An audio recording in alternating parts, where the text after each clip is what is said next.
Welcome everybody to the podcast, episode number 28. I don't even know what day this is of the quarantine, of the lockdown. I've stopped counting at this point, but welcome everybody to the podcast.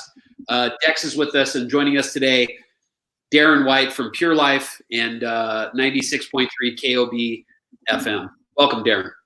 Good to see you guys. Good to see everybody. Yeah. It's good to see you. Dude, we can actually see you now, Dex. I thought you were going to be super fuzzy before. I kind of Really? like. Yeah. Oh, good. I looked like we- Lego Man before. Yeah. No, we can totally see you now. All right, I won't move. I was going to move in the living room, but I'll stay right here if it's good. Yeah, just stay where you are. It's fine. Okay. Go That's out there. fine. Yeah.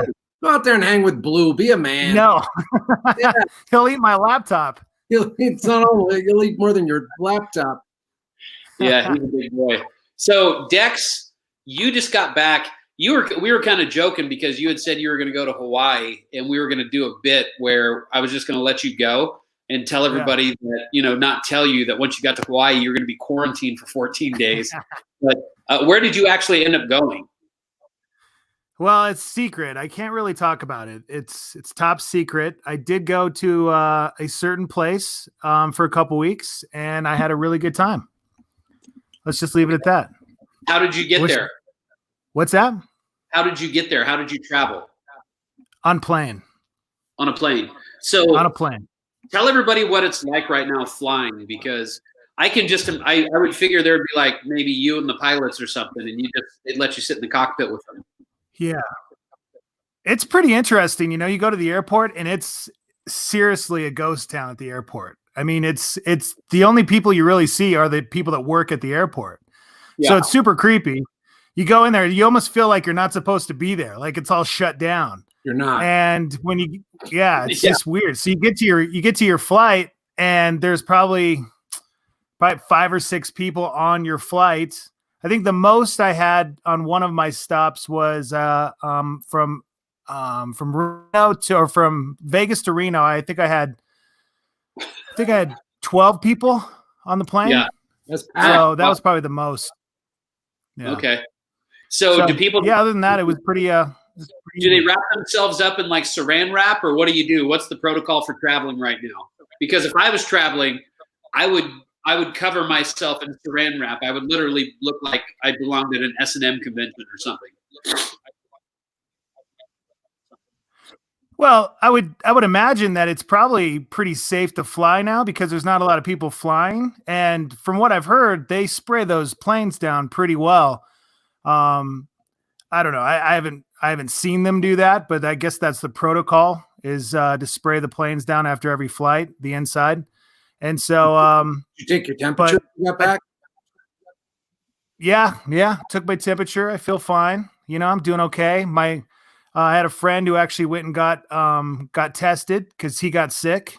So, and he was, he didn't test positive for Corona, so he's okay. But no, I feel fine. So I'm just under quarantine now for a couple weeks before I can see anybody. Yeah. So Why? well, just to make sure, Okay. I don't want to get anybody sick. I might have it. You never know. Yeah. You know what I'm saying? But you want to wear a mask. That's the big thing is wearing a mask and gloves when you get on the plane. Yeah. So Remember the Naked Gun movie, The Body Condom? Oh yeah. Where do you get one of those now? Yeah. Seriously. Probably the Castle Superstore. I imagine that's probably, if you need a body condom, shout out to the Castle Superstore. I don't think they're considered essential right now, so you're probably going to have to wait until Essential right. Yeah, the job opens everything back up. So, all right. Well, yeah, that's cool. Yeah. Well, I'm glad you're back. I'm glad you're safe. You need to stop traveling, though. You're risking your life. Well, it's for a good cause. Okay, this is something I had. Yeah, it was a good cause. Yeah, that's the only. We'll leave it right there. It was a good cause. Okay. Way. Yeah, Darren, how turned on your radio show, Darren, today. I turned on your radio show and you weren't there. I was not there. I had the week off. Corona, you got the Rona, didn't you? I got can you talk about it, Darren, or do you have to keep it under wraps? I just took a week off. Okay. All right. You just needed some time for yourself then. Yeah, no, I took a week off, and it was nice actually. Because I still have obviously the other job too. So I was busy. We are looking at opening our Rio Rancho store very, very soon. And so the inspection is Monday. And so that's kept me pretty busy trying to get that finished. How are the inspectors doing those things right now? Because so it's all video? We're going to do it video. It's going to be interesting. Yeah. Okay. So how many stores will that make for PurLife now? 8. 8 stores? Yeah. So are you the largest, can I just use street terms? Are you the largest weed dealer in the state right now? Yeah, just call me El Chapo. And I don't want to be called Shorty. I'm actually watching that right now on Netflix, so that's why I'm. Yeah. So Ultra Health has more stores. We're the second largest. I think Ultra Health has 20 some stores, and we'll have 10 probably within the next 3 or 4 months. We'll have 10 stores. Okay, cool. Yeah, cool. Adam Martinez posted a question for you on your screen there, Darren. Yes. Can you see it? Hold on. Click the live comments at the top right. Oh, live comments. There you go. That. All right, and then where is it? It's from Adam Martinez. I posted it up on here. He said, "Ask Darren when the Clovis store opens." So Clovis will be probably next 3 months. Next 3 months. Yeah, that's after. So Rio Rancho, we did Alamogordo, Rio Rancho, and then Clovis and Hobbs are next. Okay. All right. Cool. We have a lot of questions actually coming in for you, Darren. So Charles wants to know if you can get video prescriptions. So can somebody actually get their card without doing it this way through Zoom or whatever? They will be able to, but my understanding is the state is writing the rules right now for it. But that have to do more with the renewal of the license, I believe. And so the answer is kind of a yes, but limited. It needs to go 100% to that type of a format, and I think it eventually will. We run obviously a store called Canacare that does the evaluations, and so it would definitely right now. So everybody knows though what the state did, since we're not doing renewals, is they extended from March the 15th. Anybody that expired between March the 15th moving forward into June, they were automatically extended. And right now the cutoff is June the 15th. And I anticipate that the state will probably add a little bit more time to it as well. Okay. All right, cool. There's another cat on here right now named Robert Martinez. This is going to be fun. Hey, Darren, I'm a medical card holder. All I ask is for you to say sorry for arresting me for 1.5 grams, and I'm next door to the Rio PurLife. I arrested him for 1 gram? 1.5 grams. One more. We have a day. You jerk. He says, "Can we please end this beef now?" I apologize. Guys, honestly, I've said this publicly in the newspaper. I said it on TV interviews that I did. Yes, we all know it was very public, my separation with Governor Johnson in 1999. My position was not really about, without getting too far into it, my position and my disagreement with Governor Johnson. Governor Johnson came out for the decriminalization of marijuana in June of 1999. Right. And I stayed with Gary over that. And I told him, I said, that is a conversation that we should have. But what happened is, as we kind of moved along, Gary progressively got to the point where he felt like, and he said publicly, that all drugs should be legal. And that was in November of 1999. And Gary was somebody I had such great, and still do. I love Gary. He is one of the most motivated, intelligent people I know on this planet. And so I just felt like, as his Secretary of Public Safety, I just felt like if I couldn't stand by his side on this, what became a very important initiative in his second term, that I needed to step aside. But, I've made it very, very clear. I was wrong. about marijuana, cannabis, as I said, I'm not only obviously involved in PurLife, but I'm a patient as well. I've had back surgery several times. I just had my knee replaced a year ago. I beat my body up over the years. I was on a pain management program with prescription drugs for many, many years. And I still take them occasionally. I do. But as I said, we all change. I think sometimes people get upset on my radio show because I'm a conservative. I am still a conservative. I'm a fiscal conservative. I believe that my credo is maximum freedom through limited government. And I think governments spend way too much money.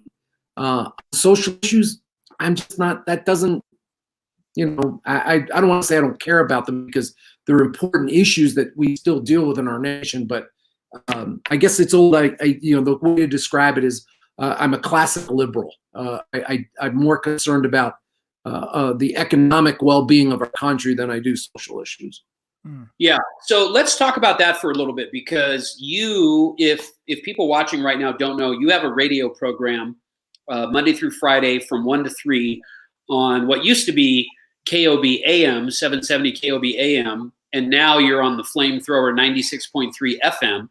And you've been covering this stuff from day one. I mean, Dex and I have done the show with you before. I've come in, and you've been covering this. So give us your take on what's going on with the United States and everybody starting to get a little bit anxious about having to shelter in place. Because I'll tell you my opinion right now. Like, I'm seeing a lot of these protests, and you see these ICU nurses out there standing, quietly, blocking people so they can't, gridlock the streets. And it kind of rubs me a little bit the wrong way, because I've never been a person that's just kind of a yes man and falls in line. I've always kind of been the rebel. But I think in a situation like this, where we don't have a super high death toll with this virus. Now, I'm not saying that people aren't dying, because obviously they are, but this disease is super, super contagious, and it's just wreaking havoc on people's lives. The government's been shut down, states are shut down, businesses are shut down. What's your take on all of this, on all the protests? Just kind of give us your professional opinion as a broadcaster. We're going 6 weeks into this now. Yeah. And so that it's to be expected that people are getting cabin fever. The thing we know about this virus is what we don't know about the virus. When it started early on, I took a lot of criticism. And I guess, for 5 years, I was the head of emergency management for the state as well. And so I've always been from that standpoint of, you prepare for the worst and you hope for the best. And I knew early on when we started to get an understanding that it was going to spread, the United States was going to get it. And the experts were pretty clear that this thing was probably going to move pretty rapidly. Now, what I think the shortcoming we've had as a country is, in 2005, one of my heroes of all time is George W. Bush. He's just somebody I have great respect for. He read a book. He was at the ranch in Crawford, and he read a book, and it was about the Spanish flu. And he was so shaken by it that as soon as he got back to Washington, he got a hold of Fran Townsend, who was his Homeland Security advisor in the White House. And he told her, if we have to prepare for the pandemic, once the pandemic is here, it's too late. And so he put together a bunch of people in the White House, Homeland Security, all the ABCs of government agencies. And they put together a playbook. And that playbook was very comprehensive. They did the funding. And if you look at that study, it's everything that they projected would happen in a pandemic absolutely happened. We failed initially because we were not able to test. We were not doing surveillance testing. And surveillance testing can because like, the one thing that it's an invisible enemy, as the president says. Yeah, that's right. But you have to be able to do this surveillance testing across the country to start to determine, okay, where are some hot spots? Where are the clusters going to form? And then try to isolate it in those areas. And we all remember, we didn't do any testing for months. We knew it was coming. There's claims that, that the tests from the CDC were contaminated, and that held it up. And I think that really put us at a huge disadvantage. We're learning now that people died in the United States in February. In January. Didn't somebody die in January, I read earlier? Well, they felt the first recorded fatality was in February 27th. Yes. That you're talking about the elderly couple in Santa Clara. Yes. Right. And they believe those are in January. I don't know if they've officially determined that, but my point being is, the virus was in the United States, and maybe at the end of January and all through February, this thing was moving across the United States. There's also now another study. I don't want to get too far in the weeds here, but there's also a study now that they did in LA County. And what they did was they did the antibody tests. Yeah. And if these tests hold up, it's likely that between 40 and 50% of America has been infected. Wow. And we don't even know. So getting back to getting back to work. Yeah, we want the economy. It's not able to sustain a complete shutdown for months on end. I think that we're going to realize that there's a lot of businesses are never going to come back. They're just not going to make it. And so we have to do things. I think Texas is a good example. The governor of Texas, his plan is start to gradually release the restrictions, but have fail-safe mechanisms if they start to see things, a spike in infections and spike in deaths, that they can slowly kind of take some action to try to contain it a little bit more. So, but we've got to open up. There's no question. What about Grants? I was just reading today. Did you hear about the mayor of Grants here in New Mexico? He basically he's saying, screw what the governor is, with the extension. Yeah. And he's opening it up. What does that look like for them? He's a very interesting character. I don't know if you saw the video of him, but at any point I thought the camera was going to pull back and he was going to be petting a tiger. Yeah. I don't know anything about that. He's an interesting looking character. That's all I can say. I think he's feeling the frustration of cities, especially municipalities in New Mexico. They live only on gross receipts tax, basically. And with all your businesses shut, you got no money. Yeah. And so I think some of these cities are actually understanding that they could go bankrupt. But those are hot spots, right? I mean, Grants is a hot spot. Well, not so much Grants as it is McKinley County and San Juan County. Yeah. What's happening on the Navajo Nation is just devastating. Right. Well, I had to go out and my brother is actually stranded in New Mexico right now because he lives in Northern California and he's stuck out here. And I had to go take him a bunch of supplies and stuff. And we drove right through part of the Navajo Nation out there, whichever tribe happens to be out there. But I guess they're just getting absolutely decimated by the virus. Like they have curfews in place. Like you can't be on the streets after 7 o'clock. I mean, it's crazy on the reservations right now. What's happening? I had the president of the Navajo Nation, Jonathan Nez, on the show, and they were doing. And I think this is the third week in a row that they're doing it. They shut down Friday night at 8 o'clock, and the quarantine lasts until Monday morning. And you can't even come out of your house. Yeah. But if you look at New Mexico, those daily totals that we get at 4 o'clock every day, at the large majority of those cases, those new cases are coming from McKinley and they're coming from San Juan County. So. 40% of the households on the Navajo Nation don't have water. They don't have running water. And so think about everything we've learned from the very beginning of this virus. Everything we were told was wash your hands, right? Yeah. First line of defense. What if you don't have running water? What if you don't have adequate access to adequate health care like they do on the nation? And so I'm saddened by it, but I'm actually not surprised by it because of the conditions and what the folks are dealing. And as I said, it's just devastating. And you hope post-corona, that maybe we start to pay a little bit more attention of some of the what life is like on the nation and for all of our tribes and pueblos, because those folks are suffering and it's horrible. Governor Richardson is, I had him on the show as well. He's raising money.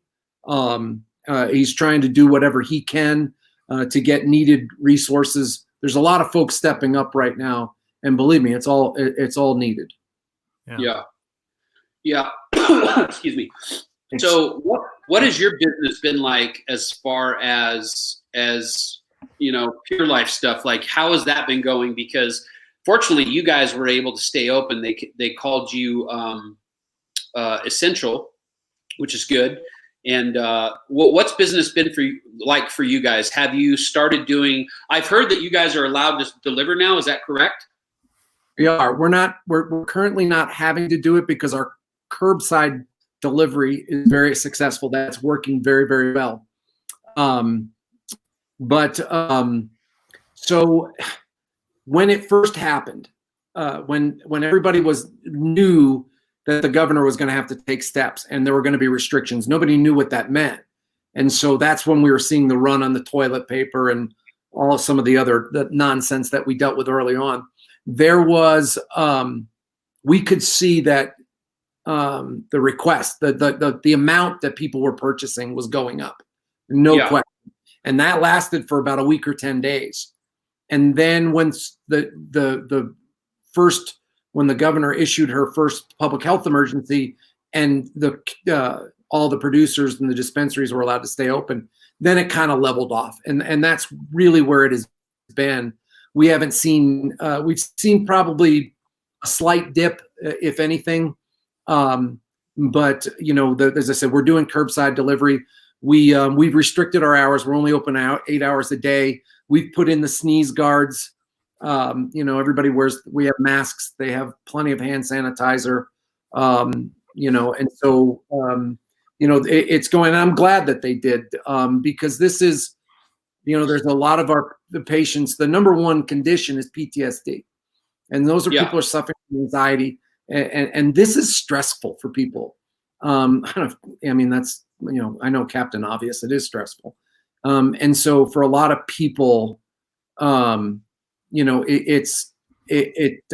need their medicine. They have to have their medicine. And why the hell should we be treated differently than a Walgreens or anybody else? And so we're grateful that we're able to provide that. I worry about our employees every single day. I don't even want to say it. We're grateful for how it has been, but we're taking every precaution that we can. We're trying to do things for them. We buy their lunch every day. I mean, we're trying to do things to let them know that we appreciate what they're doing, but we know that there's stress not only for them and for their families, but they're out there every single day doing it, and I am incredibly proud of them and feel blessed to be associated with some of the folks that are just out there, regardless of what it is. I mean, it's the first responders, the healthcare workers, all of them. Yeah, the people that bag your groceries, they're the new first responders. They're the new heroes out there, and be nice to them. Please be nice to them. Yeah, it's I have so much love and respect for anybody right now that's gonna put themselves out there, and they're on the battlefield. That's what it is. This is a war that's going on, and they're putting themselves out in the battlefield. Absolutely, and I have a lot of respect for that. Yeah, it's. There's times when when I go out in the morning to go to work, and you take a look around, and you're like, what is happening? What's going on? This doesn't seem real. Feels like a movie almost, you know? Yeah. It's just surreal at times. But the one thing, and I always have to think about, because I do know frustrations are starting to mount, that people are getting restless. They're concerned. I mean, business owners, I mean, are we going to be able to make it? I mean, are we going to be able, these loans are coming out and it's helping people, but long term, what does it mean for their business? And so, I'm hopeful that, I think that the numbers, I think the governor did a good job of shutting it down. I think she did it fast. The one thing too is that, the thing you also get asked all the time is, well, did she go too far? Didn't she do too much? Why is the florist not open, but they can sell flowers at Smith's? And I think those are all legitimate questions. And the one thing that I've said is, and again, going back to my emergency management experience, when this is done, after 9/11, we did what was called the 9/11 Commission. And that was to evaluate everything that happened leading up to the attack. And then how did we respond, not just from obviously the first responders, but economically, all of those things. And I think it makes sense that we do the same thing here. Because, we have, it's not if this happens again. When is the next outbreak? Not if we get an outbreak again. And I'm going to tell you guys, there's things that, in my career in public service, we were not as prepared as we should have been for this virus. We just weren't. Yeah. And that's not and I'm not trying to make this a political statement, because I'm not. I'm just saying, as a nation, because believe me, everything, the politics, it's such a poisonous environment. We're so divided, and everybody just wants to make everything about politics. And you know what? There'll be a time for that. Right now, people are hurting, people are dying. It's back. I grew up in New York, and it's bad back there. I mean, it's just bad back there. And today, 50,000 people. We learned 50,000 people have lost their life to this. It's serious. It's very contagious. But at the end of the day, we don't. There's a lot we don't know about this damn virus. Yeah. So let me ask you this question. So one of the things that just kind of rubs me a little bit the wrong way are when the people, they start these protests. And now I understand part of being an American is that we have the right to get out there and we can protest and we can demonstrate. And that's part of the beauty of being an American citizen, right? But one of the things that just, it kind of rubs me the wrong way is people are starting to come out and they're talking about, you're taking away our freedoms. This is turning into an oligarchy. Just all the bullshit that you're hearing from people. And it's like, it almost seems like people can't see the forest through the trees. Do you get what I'm saying? It's like they can't recognize that there's something bigger than themselves going on. And it's not just, in the United States. This is globally. This thing is happening globally. So it's bad information, right? It's because there's so much information out there right now. And think about it. We're all sheep. Most of us just want to be one of the cool guys, and we want to follow, and, we want to be a part of something. And I think there's so much bad information out there right now. That's why you see so many people going out and deciding, oh, let's go protest, in a time when there's a virus that's killing people, because people are doing it. I will say it again, at the risk of not trying to make it too political. There's something else that currently is taking place that affects this. And that is, in 7 months, we have an election for the president of the United States. Yeah. Right. So if you look at many, and I'm online, and I look, many of the protests, there's political leanings to them. And I get it. I understand it. I've been involved in politics for 30 years. But, I think the thing that's heartbreaking is that after, 9/11, we did come together as a nation, and we worked together as a nation to try to, to bounce back. We knew we would, but we're not doing that here. I mean, this is an absolute, I think that's been the most disheartening thing about it, is that everything has been drawn along political lines. And that's unfortunate. Look, I respect somebody's right to go out and say, I'm sick and tired of this, and I want to go back to work, And I think it's a legitimate question to say, when did we shut down? What did we shut down? And should we have done it that way? Those are legitimate questions to have what we call an after action report.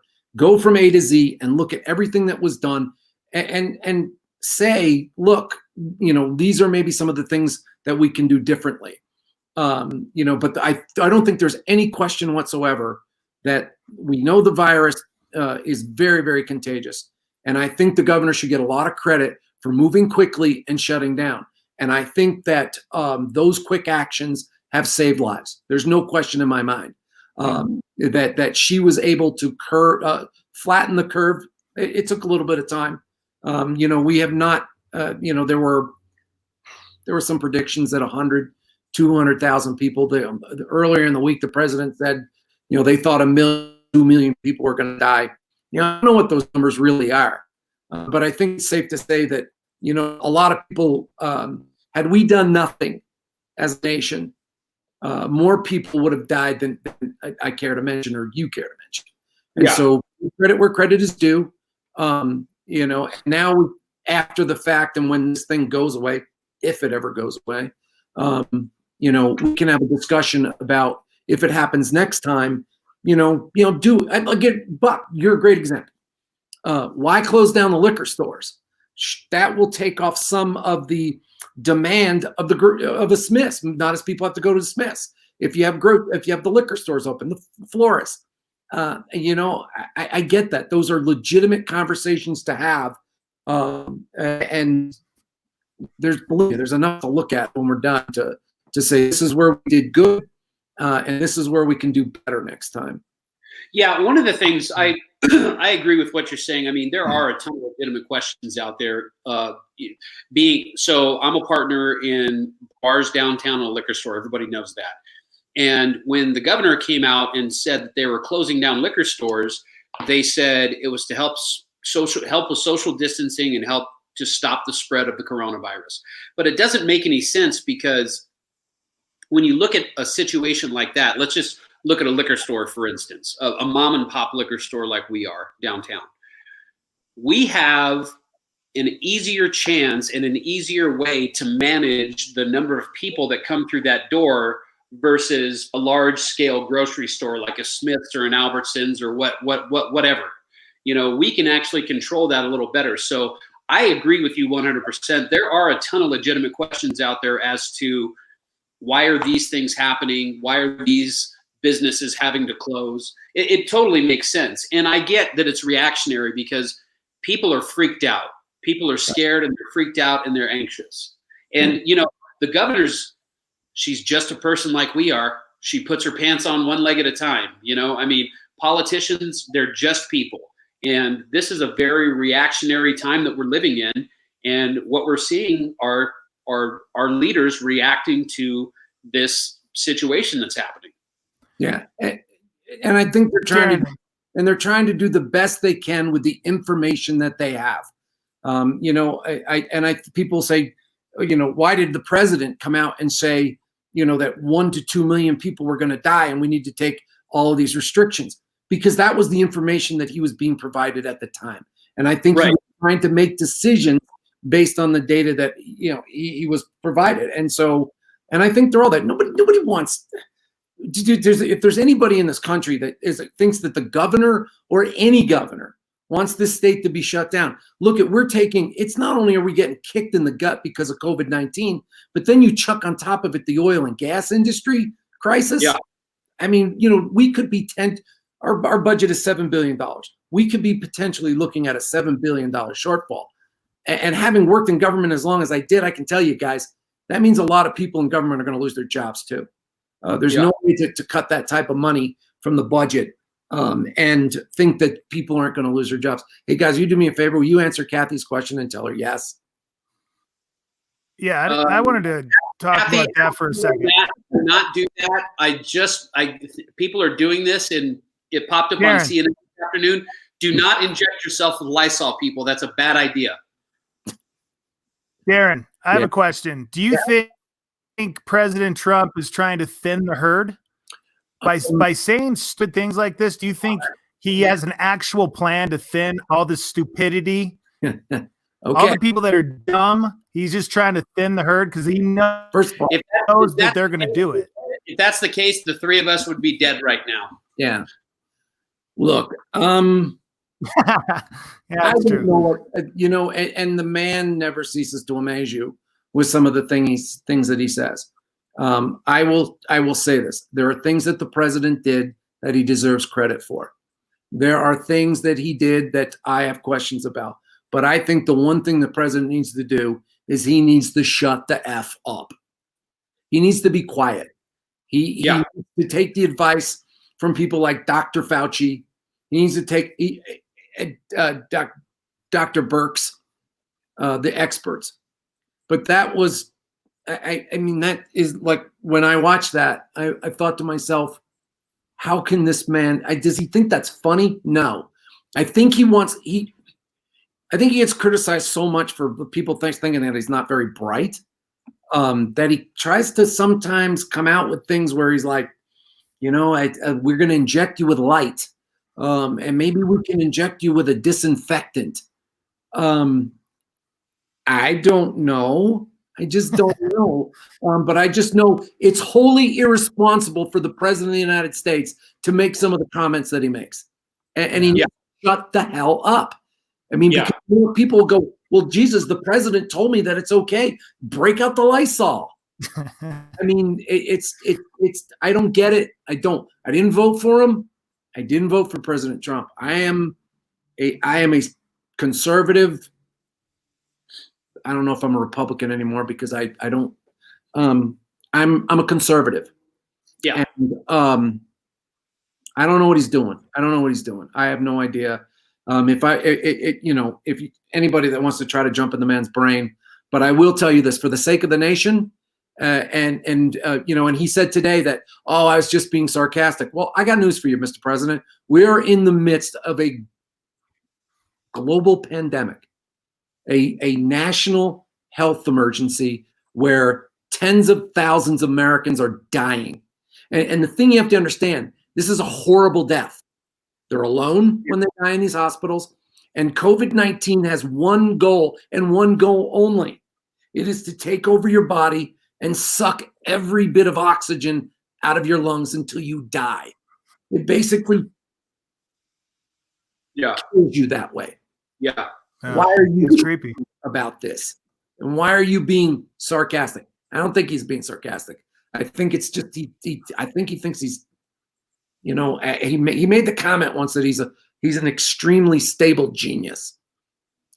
Maybe he is. I don't know. Yeah, he might be. Maybe we're just all idiots. Thanks, Kathy. He's definitely a narcissist, that's for sure. I mean, he's never wrong, and it's always other people's fault, and he talks about things that he shouldn't talk about. I mean, I know a lot about a little, or I should say, let me rephrase that. I know a little about a lot, and I'm by far I'm not an expert in anything, and you're right. Some of the things that come out of his mouth when he's standing up there with like 2 world-renowned doctors and he's basically giving medical advice, he does need to stop that. You're right. It's the same thing with the hydroxychloroquine. It's the same thing. It wasn't tested. There was a possibility it was a malaria drug.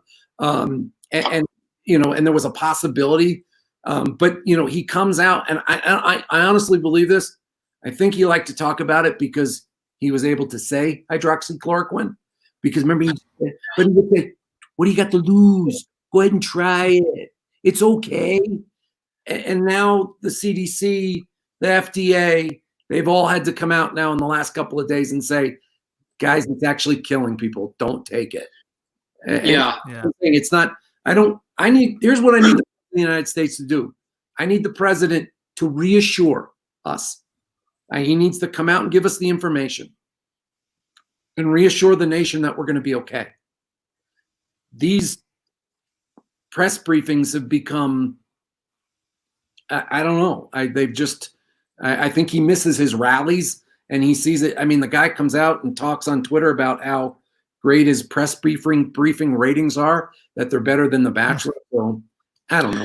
I mean, what he's doing. I mean, all he's doing is campaigning. That's exactly what these daily coronavirus press briefings are, because there are certain rules in place for broadcast during political seasons. You know, I'm sure you probably know this. Right. Everybody has to get equal amounts of time Right. with being on air. If they're going to be on a certain network, then the opponent of this person has to be granted the exact same opportunity. And he's totally just trying to use this to get himself reelected. He's on every day. He's on every single day.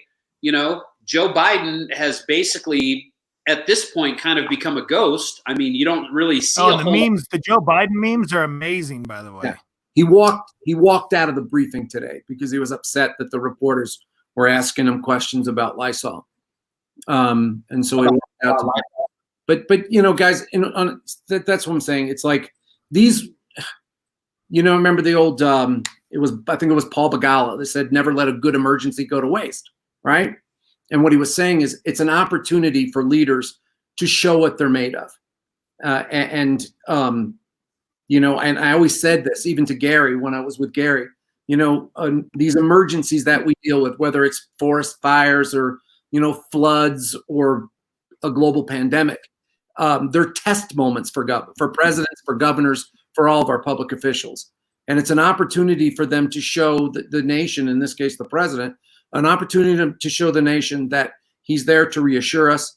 He's got the professional people behind him doing what they need to be doing to make sure that we're going to be okay.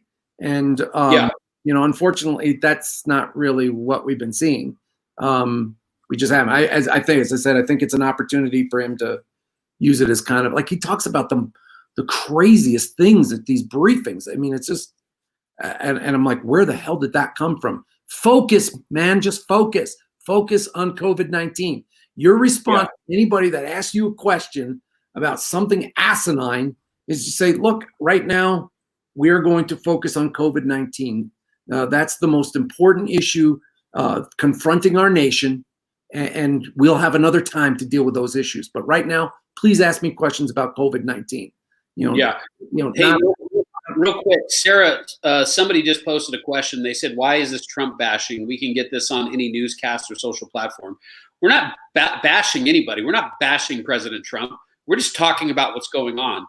If, you know, you feel free to take off and, I don't know, go turn on cartoons or something. Oh. Yeah. I mean, you know, if you, everybody knows, I don't have a velvet painting of President Trump wearing angel wings over my bed. I don't know about that. I don't know about that. I don't know if I believe you. I will bite you. No, I mean, because again, I've changed a little bit, I guess, and maybe that was brought on a lot by the president, but I consider myself to be like very independent. And, you know, I'm sorry that there are things that I thought, like I said, president has done things right, and he should be commended for that. But this atmosphere where if you even question anything that the president of the United States has done, then, you know, you're the Antichrist and you're just a Trump hater and a never Trumper. No, I mean, it's you know, when you talk about, it's one of the things that makes the United States so great. It's what, you know, my father went to World War II over. It's like we get to call into question our political leaders. And we all don't have to be fans of the president or the governor or anything. As I said, I may disagree with the protesters right now, some of them. Yeah. I respect their right to challenge our officials, and they should. And as I said, let me just, you know what? Let me just throw this out there. Could you imagine if Barack Obama went out there and said, you know, H1N1, wow, that was crazy. H1N1 is jealous. H1N1 is a horrible virus. I don't know why I did. And I think you should inject yourself with Lysol. Yeah. You should inject yourself with Lysol. That might work. We should test that. Do you know what the Republicans would do? They'd set themselves on fire. They would be screaming at the top of their lungs that this man is wholly unfit for office. Yeah. And so stop with the hypocrisy. You know what? You challenged President Obama. I challenged President Obama and some of the things that he did. And why can't I do that now with President Trump? And be considered un-American because I do it. Yeah. Sorry. Well, are you going to get a haircut anytime soon, Darren? I'm going for the Gary Busey, as Ricky. Yeah. Well, I've already told Darren I've got him taken care of if he doesn't want a haircut. I've got him covered. So my oldest has a ponytail, so maybe there you go. I'm gonna do that. The man bun. The man bun. So I want to read something to you guys. I talked to a gentleman last night. Everybody knows that I vape, and I've been getting a lot of shit about vaping. And I want to read you something. I actually talked to the man who produces the juice that I use in my e-cigarette. He's in Austin, Texas, and we had a conversation last night. And he was talking about this study. And so I want to read this. I want to read something to you. Nicotine could protect people from contracting the coronavirus, according to... Cut his mic. Let me go ahead and mute you real quick, Dex. You can't mute me. I can mute you. Let me just go ahead and mute you real quick. There we go. You're muted. Wow. Nicotine could protect people from contracting the coronavirus, according to a new research in France, where further trials are planned to test whether the substance could be used to prevent or treat the deadly illness. The findings come after researchers at a top Paris hospital examined 343 coronavirus patients with 139 infected people. Bullshit. Bullshit. How did you? Hold on. Let me just do this. Why are you still reading this? Oh my God. There we go. Hold on. Here's the interesting part about this. The research echoed similar findings published in the New England Journal of... Conducted by Marlboro? What? What'd you say? It was funded by Marlboro. It wasn't funded by Marlboro. All right, Dex, you're back. Be quiet. I'm just reading you what is said here, okay? The research echoed similar findings published in the New England Journal of Medicine last month that suggested that 12.6% of 1,000 people infected in China were smokers. That was a much lower figure than the number of regular smokers in China's general population, about 26%. So the theory is that nicotine could adhere to the cell receptors, therefore blocking the virus from entering cells and spreading to the body, according to renowned neurobiologist Jean-Pierre Chagnon. You just keep vaping, bro. You're going to keep doing it anyway, so. Well, why are you busting my balls? It's good news. We always do some coronavirus news. Enjoy. Yeah. Just keep sucking down that vape juice, man. Keep going. Yeah. You guys do like it was only like 5 minutes ago we were bashing the president for Lysol. Hey man, I'm just reading the news. That's all. You know what? This will be on CNN and Fox tomorrow. Okay. I'm sure it probably will be. So Lysol put out this morning that don't inject yourself with Lysol. It's not going to work and it'll probably kill you. And so I guess, for being responsible, we should say, don't listen to what Buck just said. Lighting up a Marlboro is not going to make you. Lucky said, Lucky Strike versus COVID-19. Yeah. That's funny. That is funny. Okay, so I'm going to kill you last. Let's talk about something that's probably going to make Dex's eyes glaze over a little bit, but this is something every year, this time of the year. The NFL draft is actually happening right now as we speak. The first round is over, and one of the big questions that was being asked of everybody, where is Tua going to land from Alabama? So, Darren, are you keeping up with the NFL draft at all? You watching this? Man, guys, I want to tell you something. I would always watch the first 2 days religiously and a lot of the third. And I turned it on and the whole thing, I just felt like I I didn't want to be in their houses that way. I just was uncomfortable with it. And I didn't watch it. I didn't get to boo the commish either. Yeah. Well, the first round, everybody was speculating that Joe Burrow was going to go first, the quarterback from LSU, and that is what happened exactly. He went to the Bengals. Badass. Redskins, with their second pick, took Chase Young from Ohio State. He's an edge rusher. The Lions took a cornerback from Ohio State. Number 4 was the Giants. They took a tackle from Georgia. And Tua from Alabama, with the 5th pick, landed with the Miami Dolphins. Yeah. So Tua ended up with the Miami Dolphins. He's a Finn. He's now a Finn. What's so funny is he was the second quarterback to go over Justin Herbert from Oregon. The Chargers actually ended up with Justin Herbert, which I think is, with Tua's health issues, I didn't. I'm trying to wake up Dex.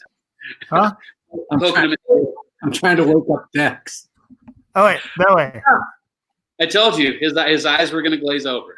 Okay, let me ask you a question. What happens if the NFL doesn't happen this year? Wait, stop 1 second. What? Are you laying on the bed and kicking your feet like a 15-year-old girl? Maybe. Oh my gosh. God. Maybe. Watching. Look, he's got the mustache. He's laying there kicking his feet. Kathy, send in Blue. No, don't send him Blue. He'll eat me. He missed you. He'll bite my toes. He wants to see you. No, he doesn't. He's like, where's Dex? That's funny. Stop moving your feet like that. You are freaking me out. Answer my question. What are you guys going to do if the NFL doesn't happen? Is America going to fall apart? Yeah. What's your prediction on that, Darren? Like I've said when all this stuff started, I figured we were probably 6 to 8 weeks before things started to normalize again. And right now we're at the 6 week. It's going to happen. I'm still sticking to them. It's not going to be in stadiums with fans. It's not. That isn't going to happen. But yes, I think as a nation, we're going to be so desperately in need. And what the hell is ESPN going to do if they don't start getting some live sports? So it's coming. We're going to get it. And but I just don't think there'll be fans.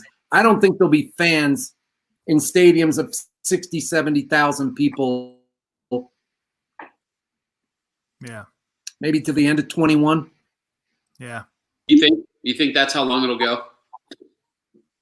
For the big crowds, concerts, big giant concerts, it's going to be a while. Yeah. We're going to get used to, like I said, even the UFC and Dana with his Fight Island, that's just going to be. But I think we're all accustomed to things just being weird, and football without fans.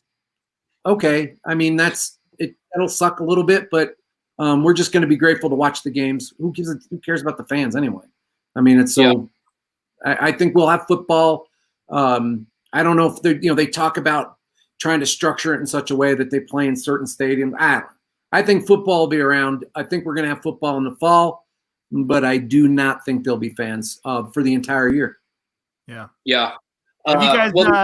Have you had a chance to watch the new Michael Jordan documentary, The Last Dance? Mm-mm. I'm watching El Chapo right now. Oh, I really am. What's that? Are you watching El Chapo or Narcos? I already watched Narcos. Now I'm watching El Chapo.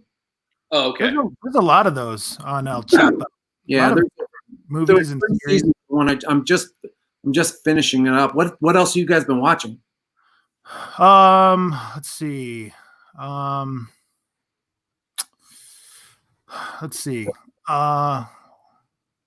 mean, The Last Dance. You guys need to watch the new Michael Jordan documentary. It's incredible. It's one of the greatest documentaries I've ever watched. It really is. Better than Tiger King. I mean, it's completely different, but Tiger King was not a great documentary. It was just entertaining. You watch your mouth. You watch your mouth. What was the documentary about Dr. Dre? What was that one called? That was a great documentary. That's a good one. That was a great documentary. Michael Jordan is the greatest, not just basketball player. I think he's right up there with Muhammad Ali and he's the greatest, one of the greatest athletes of all time. Oh, and that's what this documentary is all about. It just showcases the type of human being Michael Jordan was. He just wasn't a great athlete. This guy was so humble, and he was the greatest team player ever. I mean, and it brings back so many memories, from, when I was a kid in the 80s. So it was like, oh my gosh, I forgot about this. And then just hearing about all the drama that the Bulls went through, I was like, holy cow, it went that deep. It's crazy. I love Michael Jordan. I'm a Knicks fan. I've always been a Knicks fan. I'll always be a Knicks fan because I like pain, because I'm a Giants fan. I like pain. But Michael Jordan was just so amazing to watch all the time. Yeah. Yeah. So I will watch that. Yeah. I just, this last weekend, they had the season finale of Better Call Saul that came on. Yeah. And this last season of Better Call Saul was easily comparable to the best season of Breaking Bad. Don't you say it. Don't. Did you watch? Have you seen this season? No. I stopped. Do you watch Better Call Saul at all? I don't know. Maybe Ask Cat 3 seasons and then stopped. This last season, no shit, is as good as Breaking Bad. As like, if you take the best season of Breaking Bad, I would put this season up against it any day. You shut your dirty mouth. Shut your dirty mouth. I'm telling you, you got to trust me on this. You've got to trust me on this. All right. What did you say with Ozark? Is that what you said? Ozark? Ozark. Or Better Call Saul? Better Call Saul. He said Better Call Saul this last season has been just as good as any season of Breaking Bad. Bullshit. I'm calling it. Dex, have you seen it? No, I fell off. Okay. Well, then you can't speak to it then. I fell off. We'll start telling people to fucking inject Lysol into their veins. Unless you've seen it and you can't speak to it, Dex. Okay. Good call. You know what? Just didn't do it. Another series you guys need to watch that just hit Netflix, and this series has been out a couple years, I think. Waco. Waco. No, don't care. It's good, man. It's real good. Yeah. You know David Koresh, the Colt. I know who David Koresh is. What's that? Is it about David Koresh? Yeah. Oh. Yeah. All right. I'm ready. Really good. It's on Netflix. I'm writing that down. Waco. Just in case. WAYCO. Have you guys been watching Married at First Sight or 90 Day Fiance? No. All right, I'm taking you off now. All right, there we go. Now he's going to start talking about The Bachelor, and I just like to apologize to everybody for that. So. And wait a second, let's see his feet again. He's back now. You don't have slippers on. Jesus. They're twinkle toes. I got twinkle toes. Blue, go bite him. No. Whoa, what is that? Does everybody know who Blue is? Are you clapping? What is that? I don't know. I have no idea. Well, I thought it was you. It's Dex. I'm not doing anything. The Russian. It's the Russian. No, I guess it is Dex. It is not me. I'm not doing anything. Let's see what's going on here. I swear you look like you're talking to your girlfriends. You're kidding. Oh my God. Oh my gosh. What are you doing later? Oh my gosh. Kick your feet back and forth. Oh, he did not say that. Oh, Dex, you got a question. Come on. Huh? What? Can you guys touch on Dex's firefighting preparation? What would you guys like to know about my firefighter preparation? I don't know. What are you doing? Well, let's see. I'm just working out a lot. School starts back up on May middle of May 15th. So how many credits do you have now? How many are you lacking? 15? 13. I got to get 13 done. You got to be able to. You got 2 completed. Yeah, well, I got 3 completed. 3 completed. Okay. 3 courses? No, not 3 courses. 3 credit hours. Oh, so you're on track. I'm on track. Sure. Well, okay. Yeah. I'll leave right there. Yeah. Yeah. So we got that coming up, and no, it's just trying to work out without getting injured. That's my big thing. Don't go too crazy, and just try to eat healthy and just go running every day. Trying to get strong. I'm 40, so it's like I got to be careful, man. I can get injured real quick. Yeah, tell me about it. Ooh, I'm 40. That's old. You kidding me? Whatever, dude. Child's play. Oh, I forgot. Right. You guys are a lot older than me. I forgot about that. We're more seasoned than you are. Yes, we are. That's true. Now, we also don't lay on our bed on our bellies, kicking our feet back and forth. It's very comfortable. Okay, it's very comfortable. All right, so I've got 10 stories here, 10 quick stories I'm going to read you guys real quick. This is called Coronavirus Good News. Number 1, a lot of doctors are worried they'll bring home the coronavirus. So RV owners have been lending their vehicles out through a Facebook group called RVs for MDs. Nice. That's cool. That is cool. That's very cool. Number 2, dairy farmers have had to dump out extra milk they can't sell, so Publix grocery stores are now buying it from them and donating it to food banks. Also, Walmart just teamed up with Nextdoor on a program called Neighbors Helping Neighbors that makes it easier to see if anybody in your community needs help with a grocery run. That's good.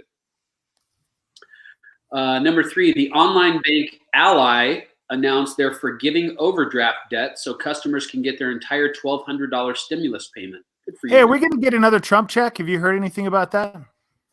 I don't know. I don't know. No, I'm not sure. No more Trump checks? Yeah, don't derail me though. People are curious. Number 4, a small family-owned grocery store near Toronto caught a guy stealing food the other day, but instead of calling the cops, they sent him off with full bags of groceries. Good for them. Number 5, hundreds of doctors and nurses who flew to New York to help out finally went home this week, so a bunch of NYPD officers lined up and gave them a round of applause as they left. That's cool. Cool, very cool. Yeah, so that's those are your good news stories from the coronavirus outbreak that's happening. Man. Yeah.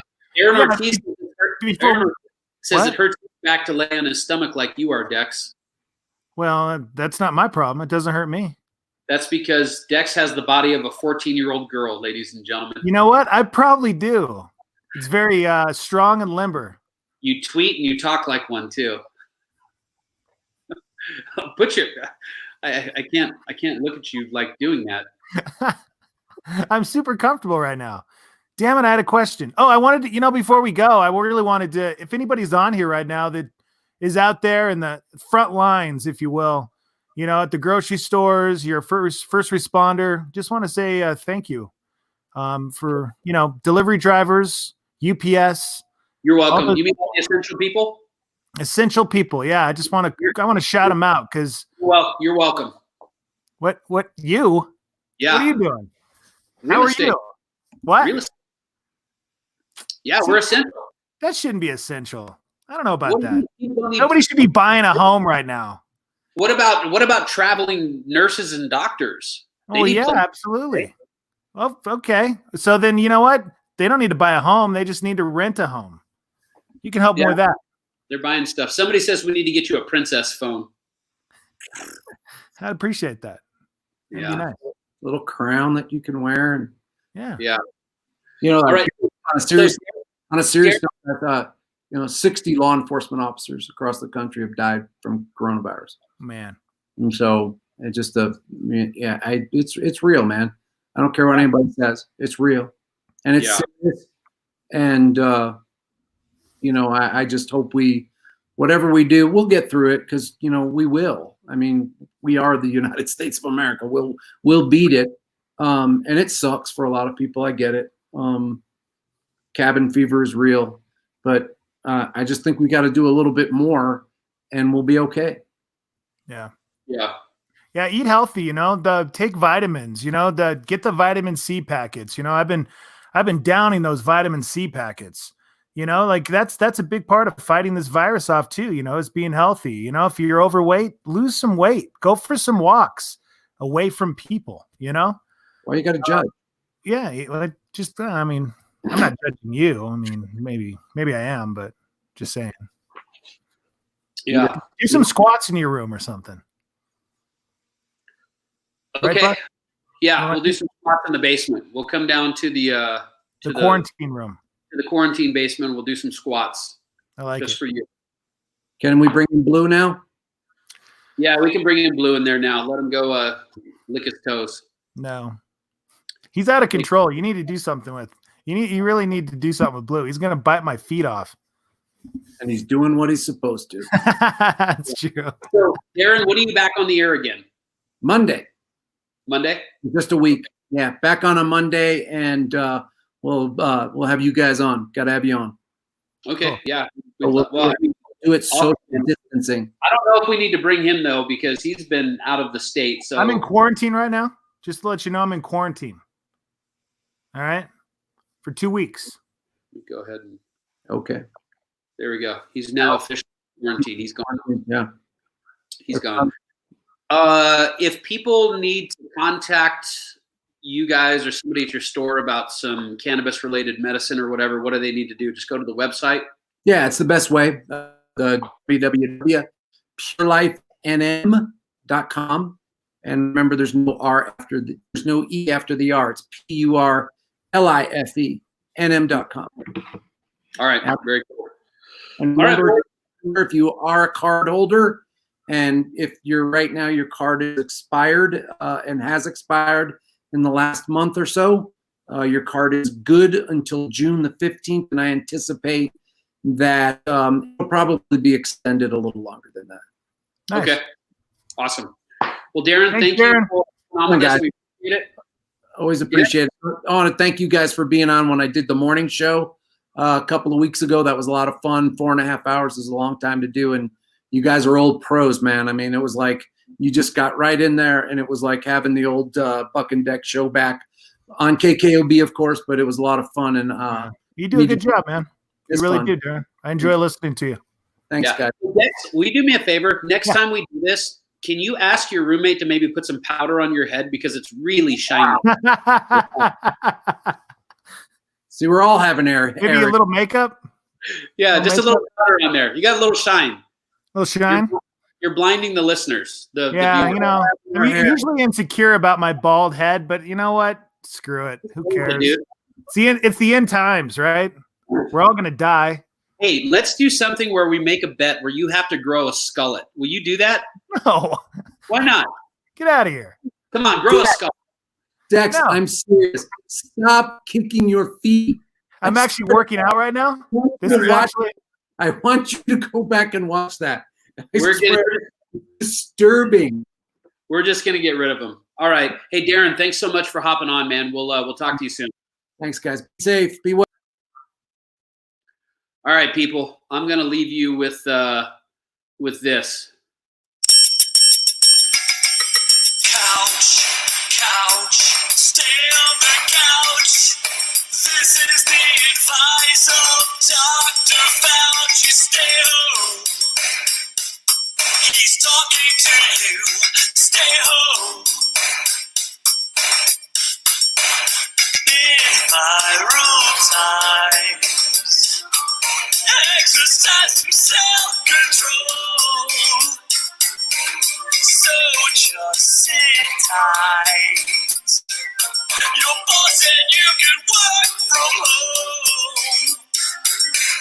Relax, recline, and sit back in your lazy boy. They make headlines. Cushions made of corduroy. Just sit back in your lazy boy. No need to go out. The safe thing to do is avoid.